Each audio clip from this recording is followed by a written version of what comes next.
This is Deanna. This is Candace. And you're listening to No Fucking Way. I don't know. I don't get it. I asked it to explain to me like I'm 5, and I'm like, okay. There's no short answer. Explain to me like I'm 1. I just don't get it. I don't get it either, and I've been putting off doing a DNA episode because I want to talk about it, but it's really, really complex. Yeah, that's something that we could talk about for ever. Because, okay, if you touch episode. something, and I touch something, and Peter touches something, and Cody touches something, and they're trying to get our DNA off, it's not like it just pops up and it's like, bing, Candace, bing, Deanna. It's like if you had 4 different puzzles and you threw in the different pieces together, and they have to like separate the pieces out, right, to find which pieces match to you. And it's well, most of these pieces match Deanna, but not like all of them. And then it could also, some of these pieces could also match Candace. And I've just learned that since doing this podcast. I did not know that before. I'm like, I thought the same thing. I thought it would just be like, I thought it would just go off like, hey, that's this person. Fingerprint. This is Deanna's DNA. Not that it would know our DNA ahead of time, but that you could like say this is her DNA, and then check to see if any of that DNA is in it. That's how I thought it worked, but that's not how it works. Oh God, it's so complicated. Yeah, I know. So I've been putting that off. I actually thought about doing it this week, but I was like, really? Yeah, but then I remembered how complicated it was, and I was like, never mind. Because also, like, when we were evolving, did like 2 more human-looking parents like birth a monkey? You know what I mean? Like, were they all equally as evolved? I think it was like a slow change. Like, I don't think it was like you and Peter had like a little chimpanzee baby. Like I don't think it was like that stark of a difference. Just like an extra hairy baby. Yeah. But then when that baby grew up and had a baby, it was like more like a baby and less like a monkey. Right? I just want to... I don't know. I don't know either. Candace and I are going to go to the Children's Natural History Museum and learn how. Oh my God. I just have so many questions about it. So this started because before we recorded, I just read this thing that this girl posted and said, if we evolved from monkeys, why are there still monkeys? Well, obviously we're not like spider monkeys or, it was like a different, but what was it called? What was it? What type of monkey? And like, why did just that type of monkey turn into a human? Why didn't other types of monkeys turn into humans? Because they knew that we needed monkeys for our entertainment. Oh.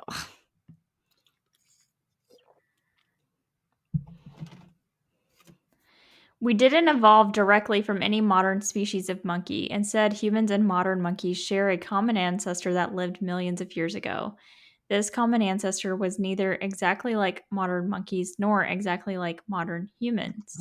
Over a very long time, this common ancestor's descendants branched off into different species. Some of those descendants eventually evolved into modern monkeys, and others evolved into early humans, and eventually into us today. So now I really don't even know what that looked like. No. Not exactly a human, but not exactly a monkey. That sounds terrifying. Oh. I asked if it had a name, and it said it's just referred to as the common ancestor. That's it? Yeah. This is the stuff that I think about when I go to bed. Yeah. This is why I have 32 tabs open. Yeah. Because I'll be like, I don't get it. I'm going to come back to this. Yeah. And then it reminds me of the question of how do we know the sounds that all the dinosaurs made? How the fuck do we know that? I saw a tweet thread that was like, what if dinosaurs looked like this, and they were like had fur and feathers and shit, and it was like, because they don't know, I because they know. just found their bones. But then Cody was saying sometimes they do know because sometimes they are like more preserved than just bones, and I guess like they could see in the fossil around the bones, like Mhm. if there was any feathers or fur or whatever, like they could see the imprint. I don't know. What? So every single type of dinosaur, and how many are there? Thousands of types of dinosaurs. Someone has seen every single one of them so preserved that we knew exactly what it looked No, like. I think they have to make some guesses. That's my That's what I don't theory. like. That's what I don't like. Guessing. That's all we do about. That's why I hate history. Because Yeah, I know. It's it's just a bunch just of. people guessing and like shooting the And then shit you're and like taking somebody's word. You think yes. you expect me to believe this old 65-year-old man who's writing with a fucking quill in candlelight? You expect me to trust that he's going to tell me the truth about what happened that day? Right, in the dark, he can't even see. He's probably He delusional, probably didn't even, yeah, he probably didn't delirious. even remember. You know how sometimes you get home and you're like, I don't really remember exactly what happened, but Yeah. I'm just going to summarize it. What Thinking that details are we missing? thinking that no one's ever gonna read what you just wrote. Yeah, exactly. He didn't know that it Someone was just gonna like make it into our history books. found your piece of paper in the garbage, and now that's how we fucking I know. Like, what if he totally made it everything. up? I hate it. I hate it. I don't believe it. I said this to Peter a few nights ago. I thought he was gonna have a heart attack, but I was like, I don't believe anything that happened before I was here. Like anything that I've not seen, I'll hear you out, but okay. Especially shit before like cameras and stuff. Really? Yeah, And then all that's that's like a psyop anyway. It's like, I know, and I feel like that's gonna like also come back around and screw people up in the future because now everything is so edited and modified and like AI oh and yeah, photoshopped, and they're gonna look up some crazy shit that we know didn't happen, but it's still gonna be on the internet somewhere. Ugh. I just I don't believe anything I read or see or hear. I don't. now with deepfakes and stuff, it's gonna be really hard to know like what's real and what's fake. Sometimes Yeah. I don't even know what's real and what's fake. No, I don't either. I don't know. I'm pretty sure I mentioned this to you, but on my Pinterest, there's basically like two categories on my Pinterest. There's hairstyles and there's nail inspiration, right? Yeah. And I get on there when I'm bored or maybe, if I'm trying to think of like how I want my hair or whatever. Oh, and also like knitting, crocheting stuff. Anyway, I would say now about 50 to 70% of the hairstyles that I see on Pinterest are created by AI. Really? Yeah. They're not real people. These are like they look real-ish, but like when you click on it, you can tell like the hair is just too What? smooth. It's Yeah, not like it's a filter. It's definitely AI. I should look. I don't ever look on Pinterest for that. I always look on Instagram because I like to see like videos kind of, and Oh, those are just okay. like faster to Hmm. find on Instagram. Um but are the hairstyles, do they look like, oh, I can do that, or are they like Yeah, they definitely look, like possible. okay. You know, What the hell? Huh. like they look really like legitimate, and sometimes they'll even have like a background to it. Like where they're like it looks like they're sitting somewhere in the And city, the so you salon. think, oh, it could be, yeah, right outside the salon. Wow. They just That's they're definitely sketchy. fake. Sketchy. It's kind of crazy. Also, any time that I come across um I don't know who needs to hear this, but blah blah blah. I rarely ever stay to see what they're gonna say because it's always something so stupid. But for some reason, like an accent always gets me, and I'll listen to whatever they have to say. And so I was on TikTok last night, and this girl said, "I don't know who needs to hear this, but if the door hinges are on the outside of a door, you pull, and if you don't see the door hinges, then you push." And I was like, "No way. That's not it's not that easy. That's insane. And all doors are so different." Then I started looking around my room and I looked at all the doors in my house and I was like, "Wait, what the hell?" And then I went to the doctor today. Did you already know this? Mm-mm. I mean, I never Well, thought about it. I've never thought about it either. And then I went to the I just feel like you never know what you're going to get when you walk up to a door. You don't know if it's push or pull, and especially if you've never been there before. I mean, I'm not paying attention to the hinges. I'm looking at That's what my sister where, said like, the too. handle or whatever. What's confusing to me is why do you have a thing that looks like I would grab onto it and pull if it's a fucking push? Right. If it's a push, it should be flat. I agree. Then I will know it's push. I agree. Well, I mean, there's no flat door that you would pull, so of course you push it. Yeah, that's what I'm saying though. But if you're gonna push Oh. it, you don't need anything there if I'm supposed to push it. Okay. Yeah. So then I went to the doctor today and I had to walk through like 12 doors. And before I got to every single one of them, I looked at the door hinges and I'm like, okay, I see them. So I'm going to pull. And it was right every single time. Or I don't see them. So I'm going to push. Every single time. It's like a universal. Why? I don't know why I'm just learning that. So there you Aren't go. some push or pull though? Well, then, well, sure. Yeah. There'll just be a swinging door. But then I feel like you don't see the Well, Deanna, of course you're going to ask me something that I don't fucking know. I didn't walk through a swinging... I didn't go to a restaurant. I didn't walk through a swinging kitchen door today. But if someone knows, if you work at a restaurant, look at your swinging door and let us know. Well, no, not even just those, but I'm saying like sometimes I feel like I've been into a business where it could go either way. I would say that most doors don't go both ways. Right? So they're all straight. All doors should be automatic nowadays, if you ask me. It should just slide open as soon as I get close to it. That's true. Anyway, I thought that was cool, and now you're making me feel like it was not. So... I have had the problem though of doors not recognizing me because I'm so short. How? It doesn't open when I walk up to it because I'm too short. I thought the sensor was like in the floor though.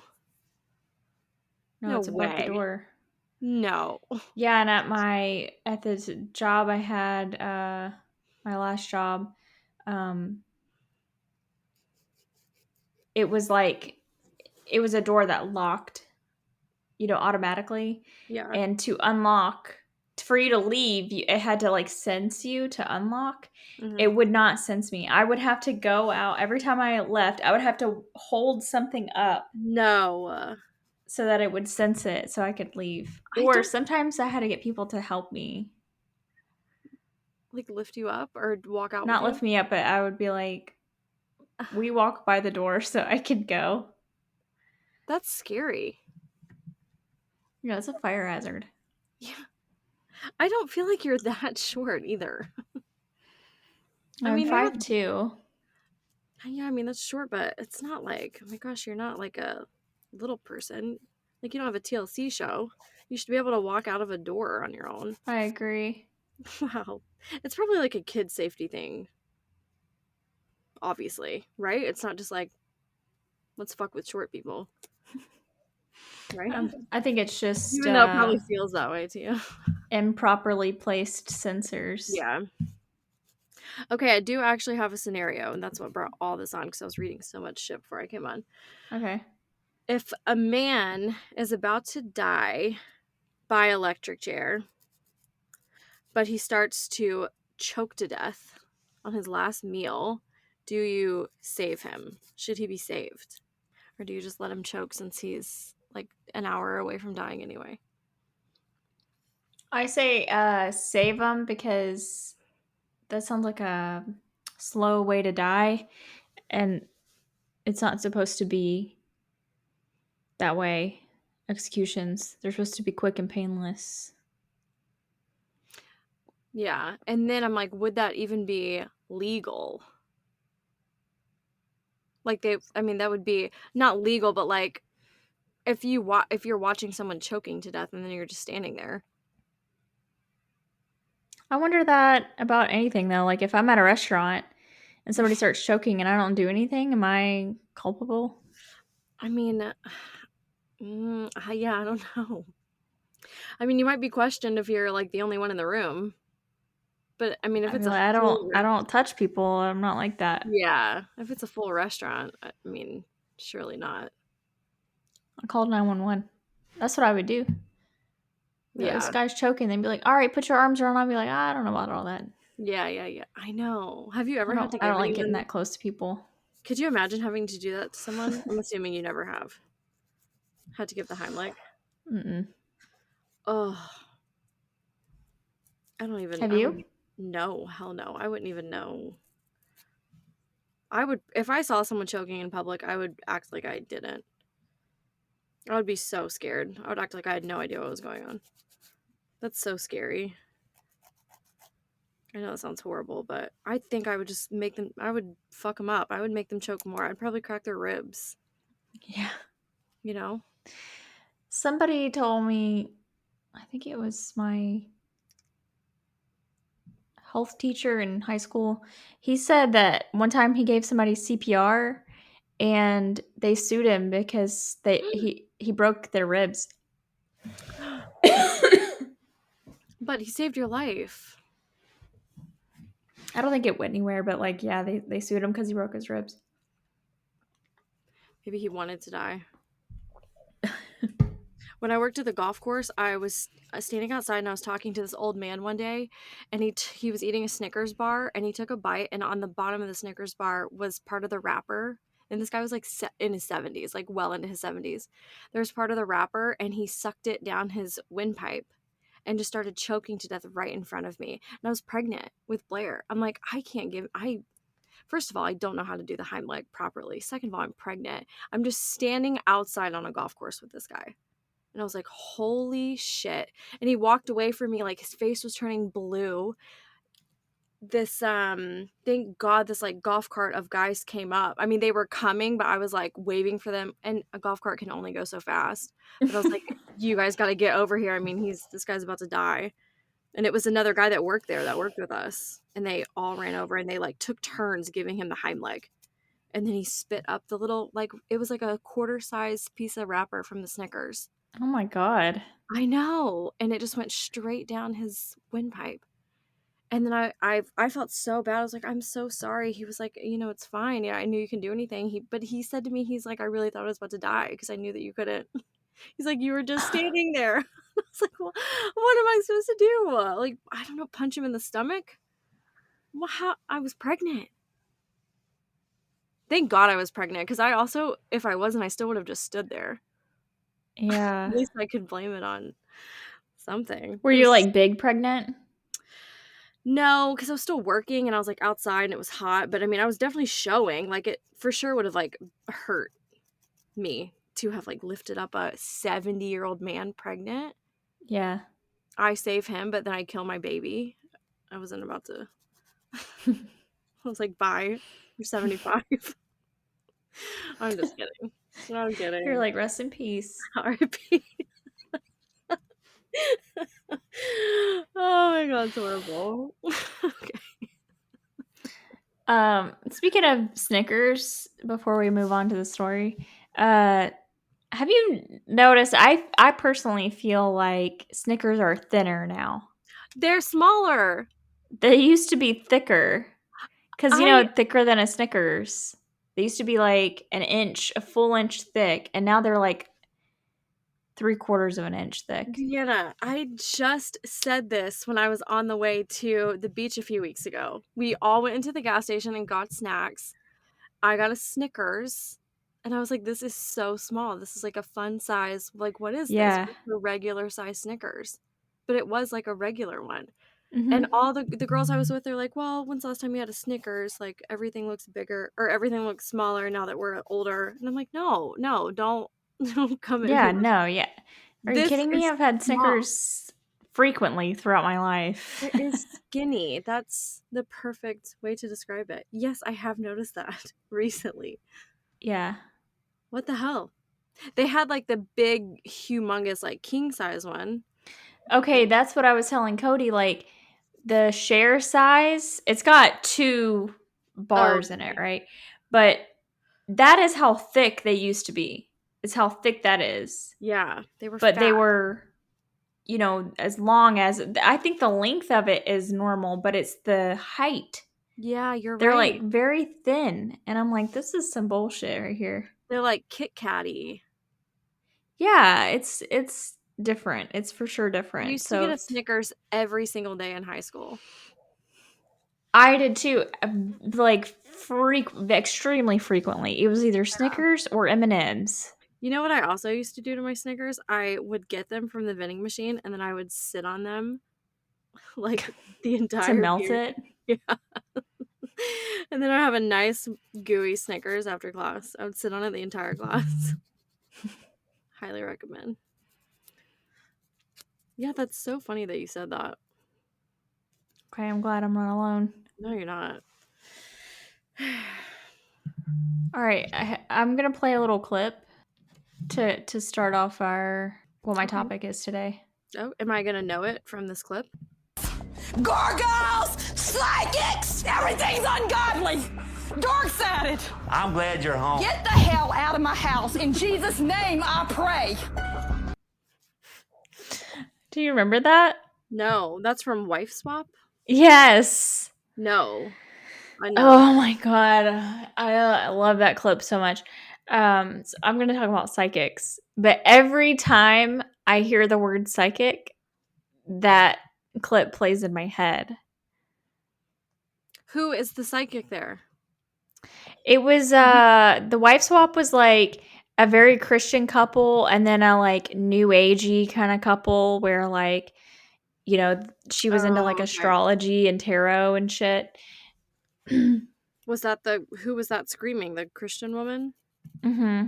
Oh my god. She was upset that the lady wasn't a Christian. Dang, that's like kind of takes away from the clip that you don't know it. Really? Yeah.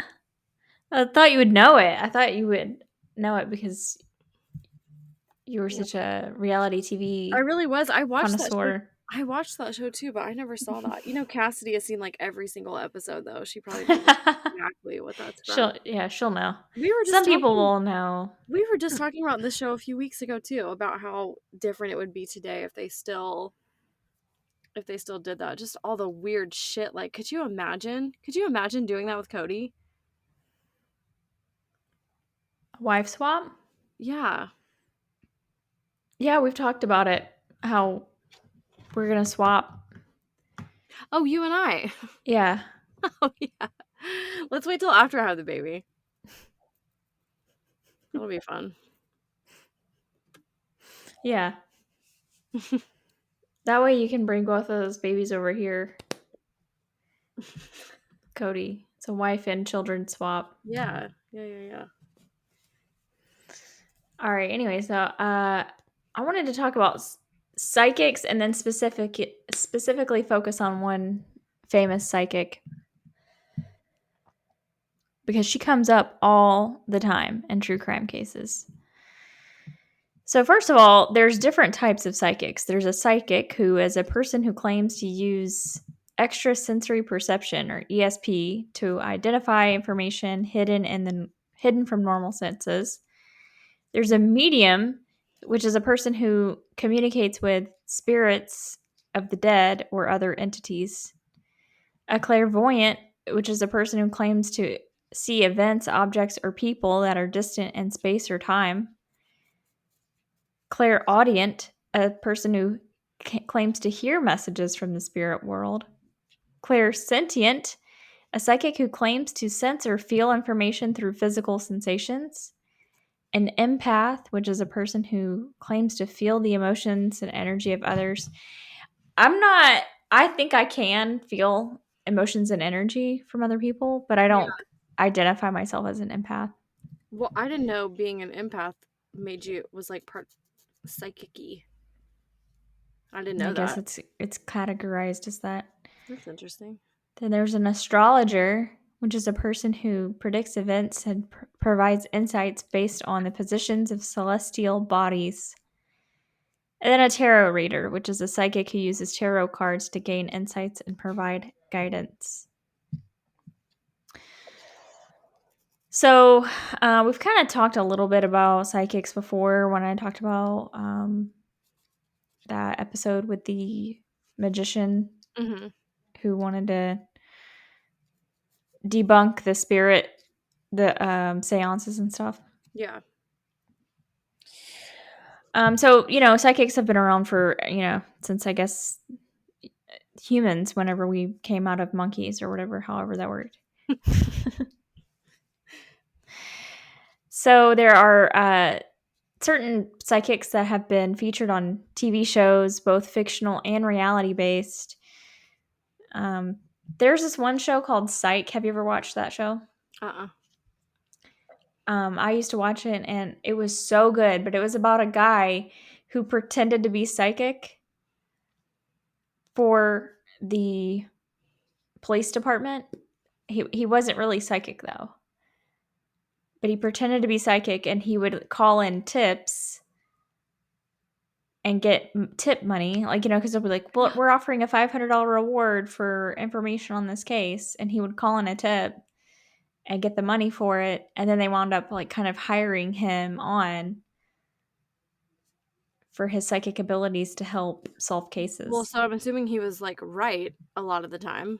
Yeah, he was right. But he was just Leading way more observant than other people. the cops. Oh. Anyway, it's a good show. I recommend it. But then, of course, there was also psychics that would appear on reality, or not reality, more like talk shows, like Montel Williams, Maury, all those kind of things. So good. So the one I'm going to talk about today is Sylvia Browne. Oh, That sounds familiar, right? Yeah, my mom was obsessed with this woman. Okay, so she might not like this episode then. But before I get into her, there's obviously kind of a split thing where people believe them or they don't believe them. In 2018, a Pew Research Center survey said that 41% of Americans believe in psychics. That's a lot. And apparently women are more likely to believe in psychics than men. Mm-hmm. So there have been some studies on psychic abilities and their validity, but there's just not like a whole lot of information out there. And then, so getting into Sylvia Browne. So I started to research Sylvia Browne because I was actually looking at some other case that I was going to talk about. And she came up and I said, this bitch always comes up. Who is she? And what's her deal? Is she alive still? No, she's not. She's dead. Okay. Spoiler alert. Right. She's dead. I feel like she was old when I was little. Oh yeah, she was born October 19th of 1936. Oh, yowza. So yeah, she's extremely old. So she was born in Kansas City, Missouri, raised in a Roman Catholic family. She claimed that she got her psychic abilities from her family. She claims my grandma and her mother and her mother and her mother and so on and so forth. They were all psychic and People all that this aren't stuff. here anymore to Right. confirm. Well, there was one grandmother who helped her, quote unquote, with her visions and in dealing with being psychic, because that was stressful for her as a child, like getting these messages. But the thing is, she's written a lot of books. She's written over 40 books. And in her books, she claims different times at which her psychic abilities kind of set on. And the person who comes to her, her name is Francine. That's like her spirit guide. And the age at which she met, quote unquote, Francine changes constantly. And it ranges, it's not like 3 to 5, you know, because you could understand. I don't remember if I was 3 or if I was 5, but it ranges from 3 to 18 years old. Oh. So she's like all over the place about when this ability started and when she met Francine. So she worked various jobs, including as a teacher and a secretary, and she eventually fully committed to becoming a psychic in the 70s. She started to have media appearances on like TV and radio shows, and she was featured weekly on the Montel Williams show. They became very close. Mm-hmm. She also appeared on Larry King Live and Coast to Coast AM. Like I said, she wrote over 40 books. She started the foundation of the Society of Novus Spiritus, which is this like church that she started. Kind of, somebody said that she was inspired by L. Ron Hubbard with Scientology. Is that still a thing? I mean, I think it's like kind of a thing, but it's not like Scientology. Yeah. I think her son still runs it. Speaking of which, she was married 4 times.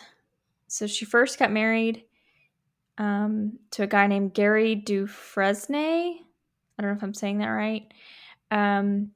They had 2 children together. They were together for 13 years. Then she married someone named Kenzel Dalzell Brown, and they lasted 7 years. Larry Beck, they lasted 5 years. Michael Ullery, sorry. They were married for 10 years. And then she was no, that was it, sorry. That was all her marriages. But the thing is that I think I find a little sus is if you're psychic, why would you marry the wrong person? That's what I was just gonna say. I was gonna be like, I know it's such a dad joke, but like, couldn't she see that these were not gonna work out? I mean, wouldn't you know, like, this isn't the right person for me? Like, Francine, hello, where are you, bitch?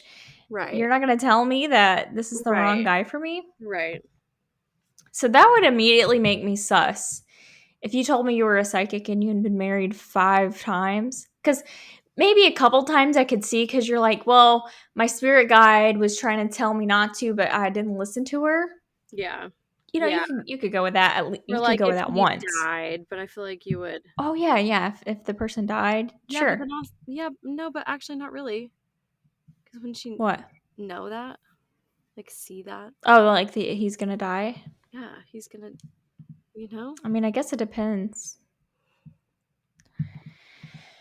She did die in November of 2013, and she died at the age of 77, which is 11 years prior to when she predicted that she would die.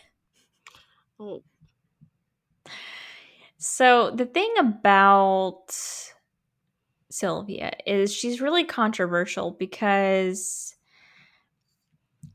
there's all these talk shows.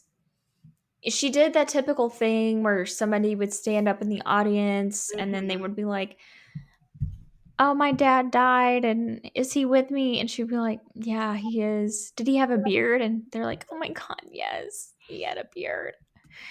And she's like, yes, he's standing right next to you. You know, she would do that kind of shit. Yeah. But she also, the reason why I started researching her is she was heavily involved in a lot of like true crime cases where there would be a missing child or something and she would come on TV and give her 2 cents about like the child is in a well or, you know, they're in the woods between 2 rocks. So I'm going to go through some cases where Sylvia was wrong. It turns out she's wrong a lot, by the way. There was 100 cases. There was this magazine, I think it was called Skeptics Magazine or something like that. And they found like she was involved in like 100 notable true crime cases, 25 of which we know what the outcome is, meaning the person was found either dead or alive, and she was wrong 100% of the time. No. She never got it right. No. Yes. How many times do you have to get it wrong for that? Why is she still getting called back? She was saying, she says her success rate is 85%, but it looks like, I mean, in her defense, perhaps those other 75 cases she was all right about, so then she would be technically 75% right. Oh my It's God. not too far off of 85. Mm-hmm. Okay, so Sean Hornbeck, he went missing at the age of 11 in 2002. In 2003, Sylvia appeared on the Montel Williams show and told his parents that he was dead. And she described his alleged abductor as having as being a dark-skinned Hispanic man with dreadlocks. And she said that Sean's body was in a wooded area near two large boulders. But in January of 2007, Sean was found alive in Kirkwood, Missouri, after being held captive by a man named Michael Devlin, who was a Caucasian man. Oh no. So she gets criticized a lot for things like this because this isn't the only one. There's also Amanda Berry. Remember I covered her, those part of those like three girls that were locked up in that house in Cleveland. Yes. She told Amanda Berry's mom on the Montel Williams show that Amanda was dead and that her body was in the water. No. And Amanda Berry's mom died in 2006 believing that her daughter was dead. But then Amanda Berry was rescued in May of 2013. Oh my God. And Amanda Berry watched that episode. And she said that she burst into tears when she saw Sylvia Browne saying that she was dead and saw her mom's reaction, because her mom started crying. What the fuck? I know. Oh my God. That was, what year was that? 12? 13? 14? 2013 was when Amanda Berry was found, but Sylvia Browne said that she was dead back in 2004. Oh, in 2004. Okay. So her mom believed basically that. Oh, okay. I'm like, well, I don't know if her mom 100% believed it because I'm pretty sure her mom still did some search efforts or whatever. Yeah. But still, that's so fucked up. I know. My assumption. Holly Cruson went missing in 1995 in Texas. Sylvia Browne told Holly's mother that Holly was working as a exotic dancer in Los Angeles and that she was alive. But then in 2006, Holly's remains were found in San Diego, California, confirming that she had died shortly after going missing. How even just by chance are you never right? Even I know. Even myself, if I guessed 100 cases, my God, there were some where she guessed that the person was dead, but she was like, they're dead and they're in Florida, but they were actually in Oklahoma. So she was half right. But like you said, I mean, by chance, you got a 50-50 shot of being right if you're being asked if someone's dead or alive. It's the details too that I think would fuck people up. Oh, she's alive and dancing and whatever. Oh yeah, I know. The details. Just say yes, I think she's alive, or no, I don't think she's alive. Oh my God. So there's also some and those are just a few, obviously, but there's also some non-true crime related things that she would predict, because she would give a yearly prediction of things that were going to happen that year. So she predicted that there would be world peace by the year 2000. There was like an asteroid that was coming. She predicted that there was not going to be any significant impact. But in 2013, a meteor exploded over Russia, causing significant damage and injuries. She said that there was going to be a cure for AIDS by 1999. There is no complete cure for AIDS, but of course there are treatments. She said that there would be a cure for cancer found in the early 2000s. She said that there would be a female U.S. president by 2008. She also said that humans would make official contact with extraterrestrial beings by 2010. She said that there would be a cure for blindness by 2020. And that telepathic communication would become common by 2009. Oh my god. She also, Kim Kardashian tweeted something about, I don't know if she read her book or she heard it or what it was, but at some point in one of her books, she predicted COVID. She said that there would be like a pneumonia-like virus in the year 2020 that affected your respiratory system and all of this stuff.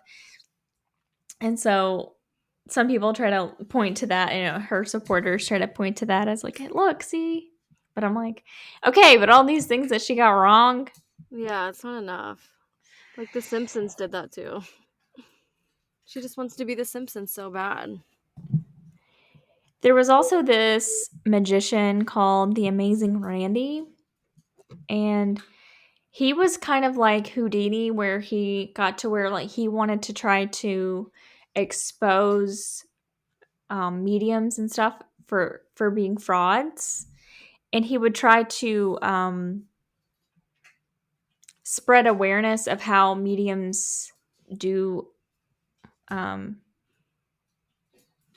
trick people. Basically, he set up a $1 million prize for anyone that could demonstrate supernatural or paranormal ability under agreed upon scientific testing conditions. And he actually challenged her on Larry King Live in 2001, but she never like went through with it. Like she initially accepted the challenge, but then every time he would reach out to her to try to get her to do it, she was like, I don't have to prove anything to anybody. Yes, ma'am, you do. What would she say when like these cases, like the true crime stuff, when it would come back? Would she say like, would she like point out details that she was right about, or what would be the excuse? She would say, only God is right all the time. That's what she would say. She would just be like, well, I was wrong. Only God is right all the time. Well, that's an easy out. I know. So these are the ways at which psychics fool people, okay? So there are things called Barnum statements, which are general statements that could apply to anyone. And that's what I feel like horoscopes are. They're general statements that anyone could take and be like, oh yeah, that's so me. There's fishing, which involves making ambiguous statements and observing the subject's reaction. So, for example, saying, oh, I'm getting a sense about someone with the initial J. Mm-hmm. And then, you know, these psychics on these like TV shows, they would see somebody kind of like perk up or something.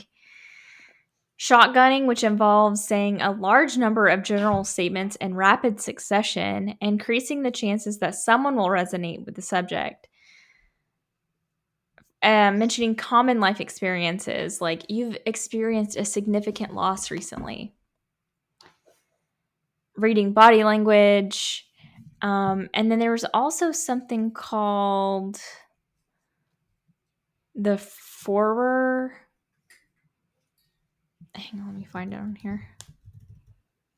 The Forer effect. It's the tendency for people to accept vague and general statements as personally meaningful.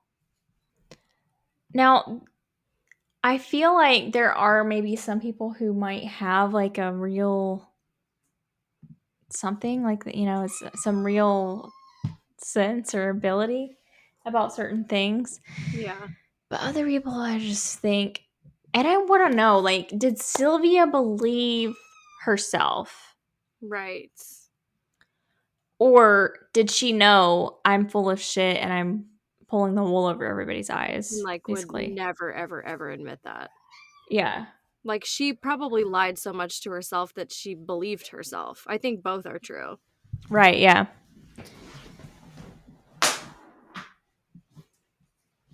But yeah, I definitely think there are probably both out there where there are people who believe that they are special or something, but then there are Yeah. people who are like, oh yeah, this is like I'm so full of shit.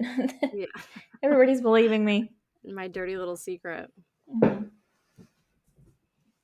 But also to know that you're full of shit and then it comes out time and time again that you're wrong about everything that you're saying, like wouldn't you just I would just like go into hiding or something. Like the jig is up, you're only fooling yourself at this point. You're the only one that still believes yourself. Yeah, and I think that But she did have a lot of, I mean, like you said, like celebrities or whatever, Kim Kardashian retweeting something that she said, like she had people like swore by her, but I just don't know how. well, Montel Williams was asked why he continued to have her on the show even though she was wrong a lot, and he was just like basically like she's just funny and she's fun to have on the show. Yeah, I mean, yeah. Fun to have on the show, yeah.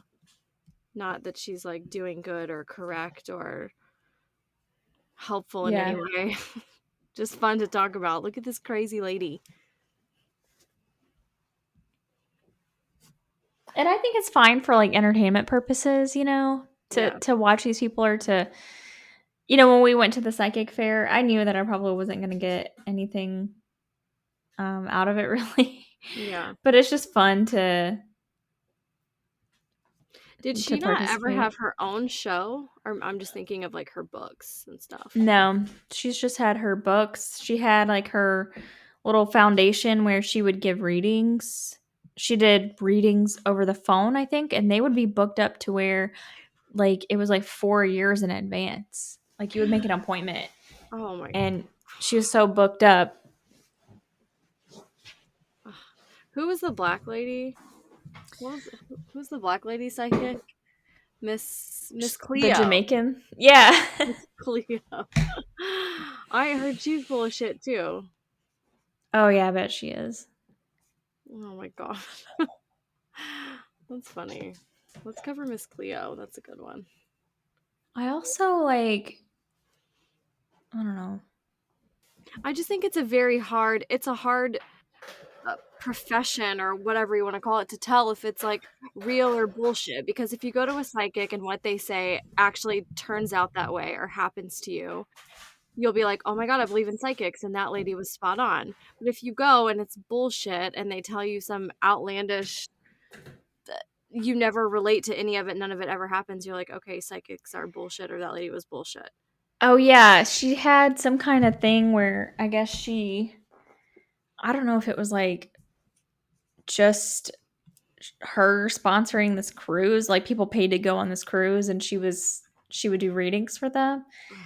But there was a journalist there and he asked people after their readings like how accurate it was or whatever, and they were like it wasn't at all. It's Like not.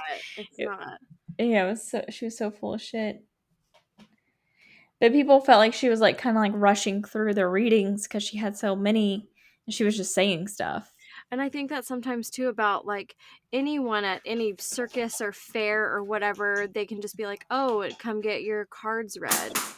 And it's just someone with a deck of cards and that they can pull up any card and associate it. They're just pulling random cards and telling you what they mean.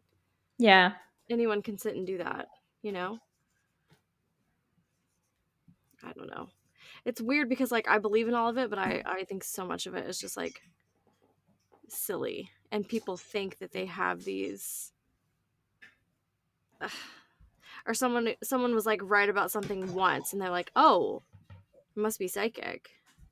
I should do this more. I know. I'm like, well, I thought that this was going to happen and it did. Yeah, right. But then I have to think of like all the times I think things are going to happen and they don't I happen. know. And even when it's something like, oh my God, this is my biggest fear, and oh, look, it's happening. Am I psychic? Yeah, exactly. Like when I had like all 3 of my cats were dying, Yeah, that's I was like, this is it. See, I was worried the next one was gonna get sick, and they did. And look, you know. And you even said that to me, and I was like, yeah, of course, you're not.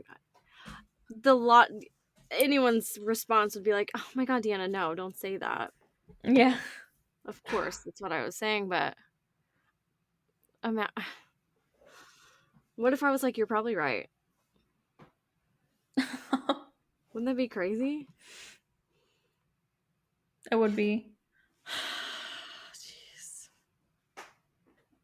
Oh, Sylvia.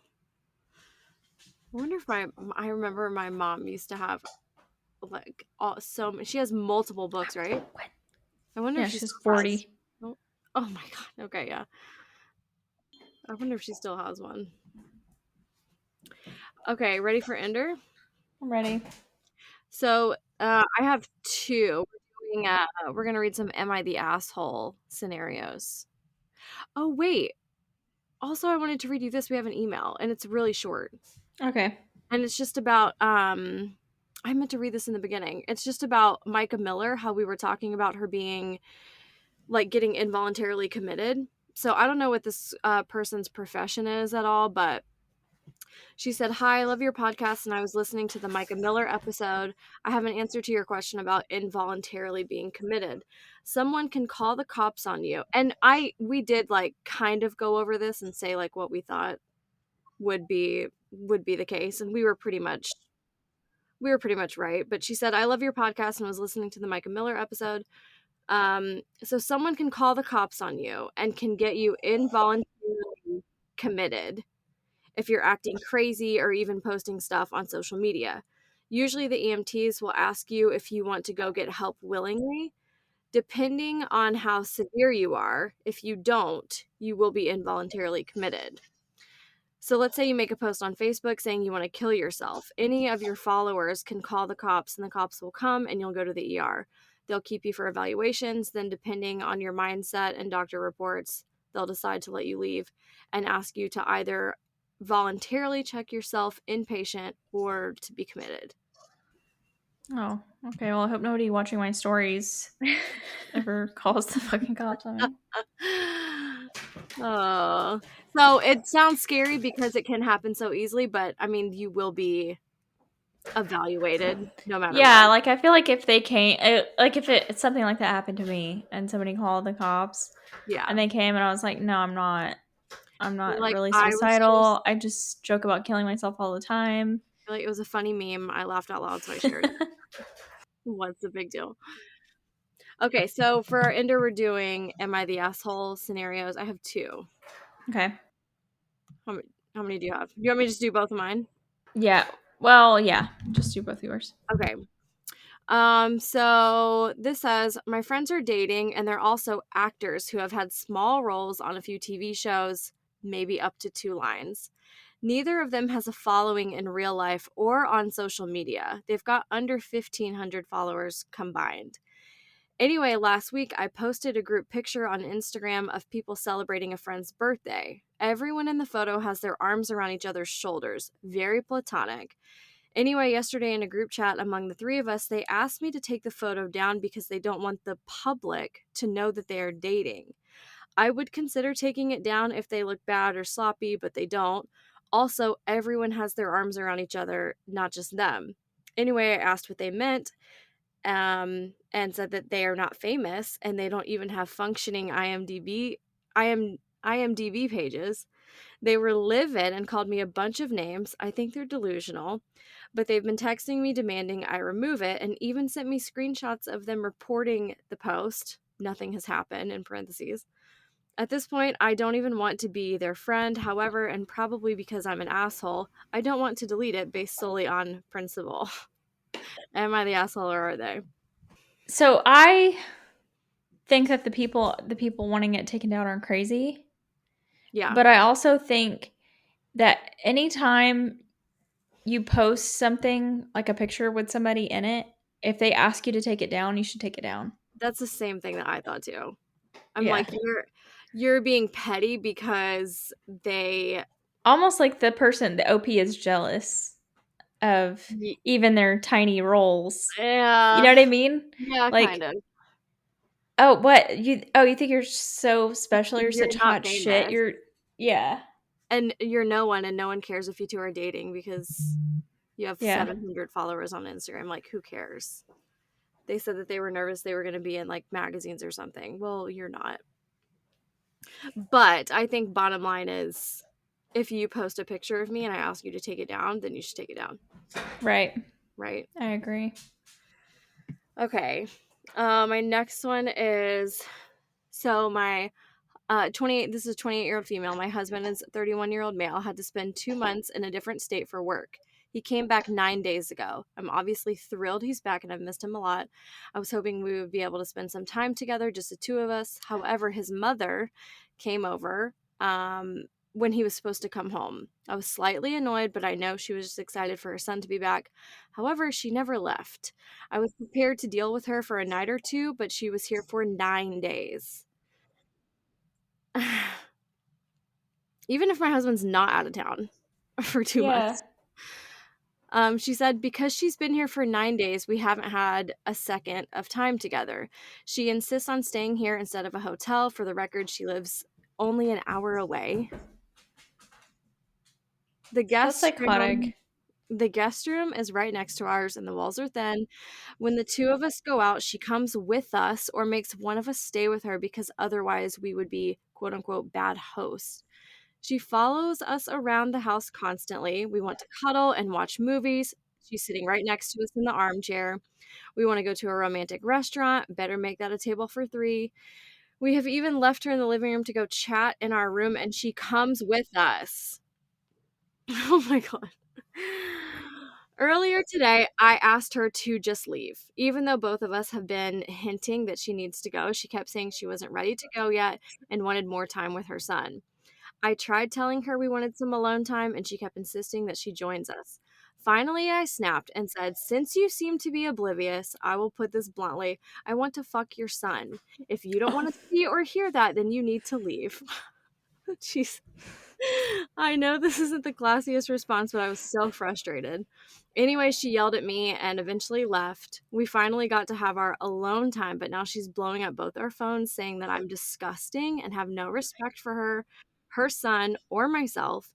She keeps telling my husband that he shouldn't be with someone so crude and how dare he let her speak to me like that. I'm sure you get the idea. I know what I said was really inappropriate, but am I the asshole? And then there is an edit, which is kind of, I thought I had a hot take. I think her husband is the asshole. Oh, yeah. For not handling his own mother. Yes. Like you can, and it's such a like mama's boy situation to me, you know? Yeah, because I always, and I've heard this on other things, but it's your job to manage your own parents. So if you're arranging a Christmas or Thanksgiving, it's your job to communicate with your parents what our Christmas plans are or what our Thanksgiving plans are. Right. It's not my job to communicate with your parents just because Right. I'm the wife or whatever. Right. Or just, So, and sometimes I feel like it's, well, you're the one that doesn't want them here, so you have to say something. But it's like, well, it's like I could see how her husband would say that. yeah. Like he's not acting or seeming as bothered as the wife. So since she's so pissed, like, well, you should say something, not me, because he doesn't want to be in bad standings with his mommy. Yeah. But that's not right. That's also incorrect. Like you said, like you manage your own parents. And if your wife's unhappy, an hour away, only an hour away. I don't even think one night is appropriate in that situation. I don't either. Especially considering, like, maybe if it's been a few days since he got back home and she gave them their space first, then, okay, let me come stay the weekend and spend time with you and whatever. I can kind of see that, but I It mean, makes sex aside, to not give a couple their time right. alone together to be a Well, and then couple, that's yeah, ridiculous. and then I don't even wanna have sex with this little mama's boy who couldn't I even know, right? Yeah, now it's like exactly. now it's really over. I mean, it makes me wonder how often she was over there beforehand to only live an hour away, and he was gone for 2 months that she Yeah. I mean, m I've gone 2 months without seeing my parents, you know? It's just weird. I think moms and sons are Yeah, moms and sons are weird. Or they can be. I've seen so many weird moms on social media, like, acting like their teenage son is, like, their boyfriend, and yeah. they're like, "Ah, I can't handle it when he starts dating." Like, okay, that's weird. Right, I think so too. And we're not saying that's every mother-son. And I know there's also mother-daughter relationships that are way too fucking close. Am I the asshole for leaving my husband after he gave away some of my baby's ashes? My daughter passed away in a tragic accident when she was 2 years old. At the time, my stepdaughter was still coming around regularly and we had a decent relationship. We weren't close or anything, but I tried my best to get along for my husband's sake. She was 13 at the time, and my daughter passed away, and the stepdaughter's mother came to my husband asking if she could have some of my daughter's ashes to put in a keepsake for the stepdaughter. I refused right off the bat. Not only is the stepdaughter not responsible enough for something that important, I didn't like the idea of separating my baby's ashes at all. Stepdaughter has since stopped visiting as much, and it's been 3 years since my daughter passed away, and stepdaughter's mom came to me again asking for more ashes because the stepdaughter lost the keepsake some time ago and was torn up about it. I was shaking because I was clear about not wanting to separate her ashes and asked her what she meant. She told me that after the initial conversation we had 3 years ago, my husband gave her the ashes anyway to put in the keepsake. I confronted my husband on this, and he shrugged it off, saying it wasn't that big of a deal. I packed my bags and took my daughter's urn and went to stay at my sister's house. It's been 2 weeks since I left, and he's been blowing up my phone with phone calls and texts, some begging and crying, and some telling me I'm an asshole for blowing this out of proportion. Mm. Then today, a mutual friend sent me a screenshot of a post made on Facebook from the stepdaughter's mother saying that I am punishing my husband for doing something nice for his only living child and that I am just bitter. I am so torn up over this. Am I the asshole? And then she also edited to add, I should clarify during the initial conversation, I never said I wasn't open to having this conversation again at a later time once she was older and more mature. When discussing arrangements for our daughter, we agreed mutually that she would be cremated only because neither of us knew where our final resting places would be, and we wanted her with us wherever we ended up, not buried just to be buried. We are both from different states than we are currently residing in, so neither of us were sure we wanted to be buried here. How old is the stepdaughter? She was 13 when the baby passed away. Oh my god. No, this girl's not the asshole even in the slightest amount, right?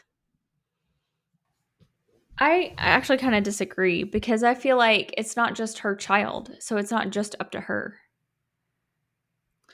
So you're saying your husband, the father of your child, doesn't have any say in where his daughter's ashes go?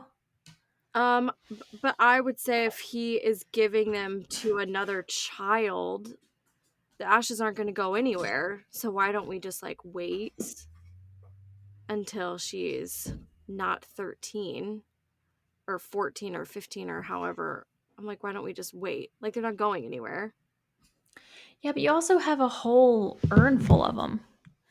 What's a little teaspoon of ashes in the grand scheme of things? Oh, she lost it. She could lose it 100 more times, and you'd still have, 3 pounds of ashes Yeah, I left don't over. know. I think it's just like mom versus like this is my baby and then this is my stepdaughter. I think and yes, the husband has a say, but it's also like the stepdaughter's age too. I just think, I don't know.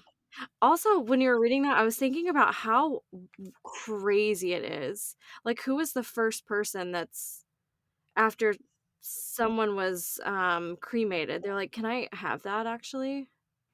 Like, how wild that we I know. because then I was thinking of like giving my other kid some of my child's ashes. I would be like, "Well, what was that? Like what part? Like was that her head? Like what was that?" It's all mixed up. Well, yes, I know that, Deann. But I would just be thinking like I think you I don't know. I would say no. I'd be like, "No, sorry. You can't have any at this time." Cuz maybe it's also like still so new, not that it's never like not going to be painful to think about, but I don't know. I think cuz the stepdaughter was a child and the mom is obviously still like not okay. Like, sorry. Yeah, I mean, it's hard for me to judge because I'm not a mother and I can't imagine what that's like to lose a child.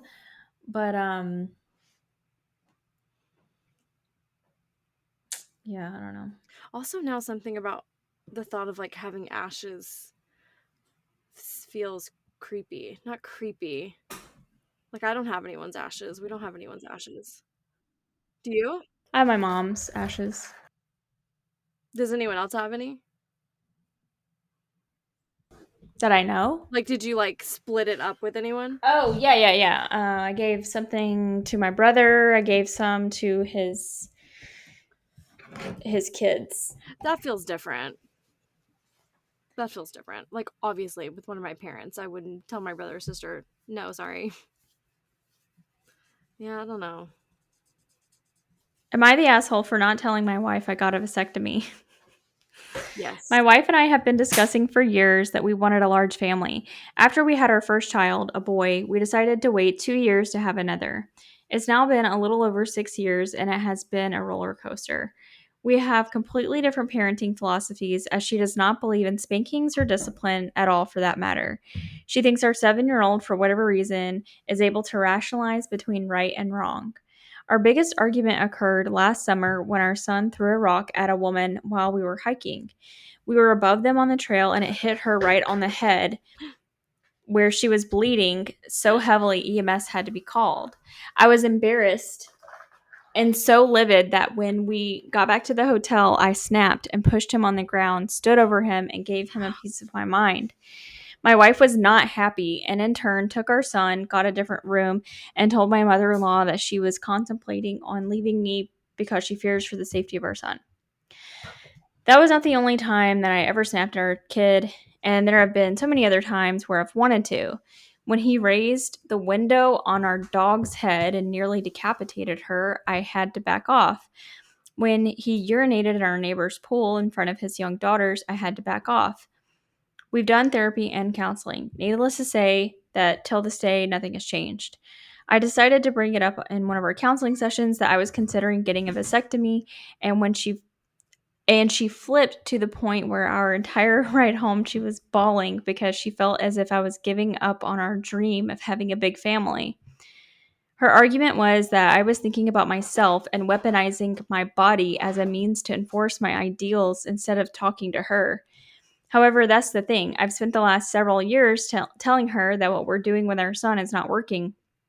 The gentle parenting, therapy, and medication is not working. So, the best thing I can do for myself at this point is to not have any more children with a person who will not let me have any input when it comes to disciplining our child. So, this week I actually got the vasectomy, and my wife was unaware from the time I scheduled to the date of the operation. And I told her during breakfast. She has threatened to divorce me because she does not want to spend the rest of my life with someone. She said, quote, she does not want to spend the rest of my life with someone who will go to such lengths to get their way. Every time we've discussed me getting a vasectomy, she said I'm blowing things out of proportion. And having children was a part of our future. At this point, I don't even care anymore. Oh my god. I mean, I I think the asshole part is just like lying about it or like doing it and not telling her. But he did kind of say he did Told kind her the of day of. yeah. I mean, if he And was he gonna kind of brought it up beforehand. well, if he was gonna tell her the whole time, if the plan was to tell her the day of anyway, I would just be like, hey, I have an appointment for a vasectomy. I'm going. Sorry. Like, I don't want to do this again. He's enough. This is Yeah. enough. So sorry. Like, if you were going to tell her anyway, just tell her before. Because that's not really lying. I don't think that's lying. Going to get one and then saying after. You're not lying. You just weren't informed. If he would have gotten one and never, ever, ever, ever said anything and then they could never get pregnant again. I also just feel like I can't imagine going 7 years with the parenting situation being like this and feeling like it was that out of control and never. I mean, he says they've been to therapy and stuff like that, but I mean, I feel like they should have gotten divorced like 5 years ago. Maybe they did. Maybe at this point they are. Oh, yeah. I hope so. I'm sure they are. Yeah, it for sure seems like it. All right, well. That is it. Down the hatch. What is it, 190? Yeah. Wow. Thanks for listening. Yep. See you next Tuesday. Bye. Bye.